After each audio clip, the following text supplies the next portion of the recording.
tetea mazingira. Sikiza tetea mazingira. Bonjour très chers auditeurs, auditrices du podcast Tetea Mazingira. Depuis Goma, je suis Daniel Makassi dans l'Est de la République démocratique du Congo.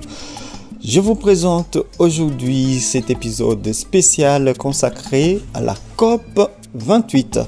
Il sera question de recevoir tour à tour des jeunes de la République démocratique du Congo qui parlent de cette grande rencontre autour du climat.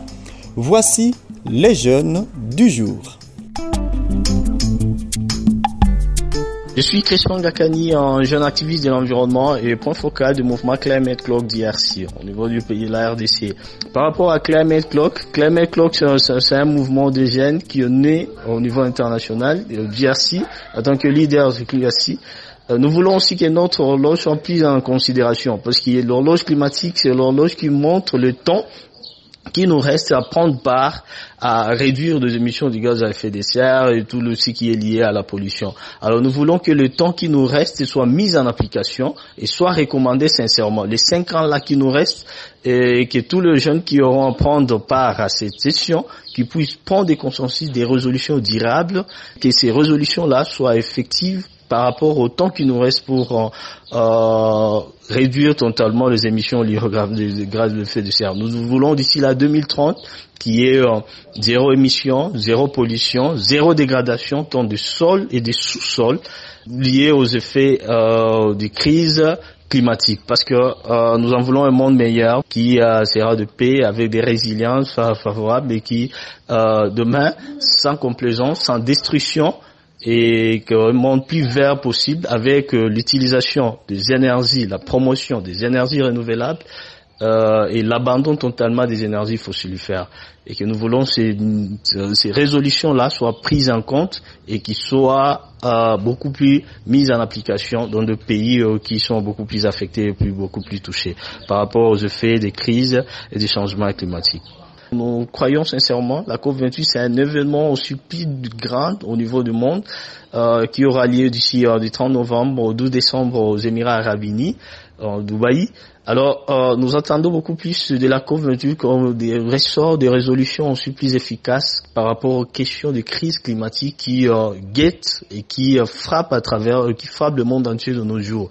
Nous entendons des caucus de jeunes qui auront pris des solutions, de recommandations face à la résilience, et développer beaucoup plus des adaptations, des techniques beaucoup plus appliquées et plus modernes pour mettre fin aux crises climatiques qui nous guettent à travers le monde de nos jours.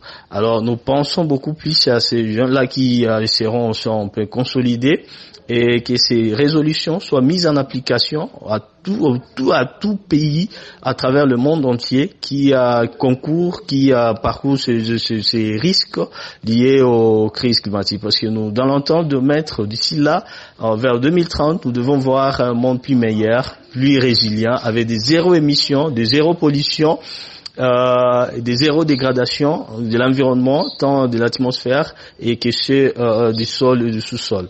Nous entendons aussi la COP28 comme étant un engagement des jeunes qui auront à prendre des résolutions qui seront beaucoup plus bénéfiques à la jeunesse du monde entier, mais aussi qui ont un financement, qui est du processus de financement aux États, aux pays qui sont affectés par des graves crises climatiques. Ces pays-là sont dans la plupart des pays africains, des subsahariens, des pays au sud du nord de l'Afrique, qui font face véritablement aux effets des crises climatiques. Nous attendons des fonds de financement, qu'il y ait des résolutions des fonds de financement et que les nations compétentes puissent financer ces processus-là en vue de mettre la jeunesse au sein de l'exercice et de la jeunesse au sein des questions des urgences climatiques dans le but de rapporter des résiliences farouches et durables à long terme. Merci. Après avoir suivi ces jeunes qui interviennent autour du réchauffement climatique et de l'engagement citoyen, je vous dis merci d'avoir été nombreuses à nous écouter de partout dans le monde. À la présentation de ces podcasts, j'étais Daniel Makassi. Nous nous fixons rendez-vous pour la prochaine fois avec le point de vue de notre jeune autour des la COP 28. À bientôt.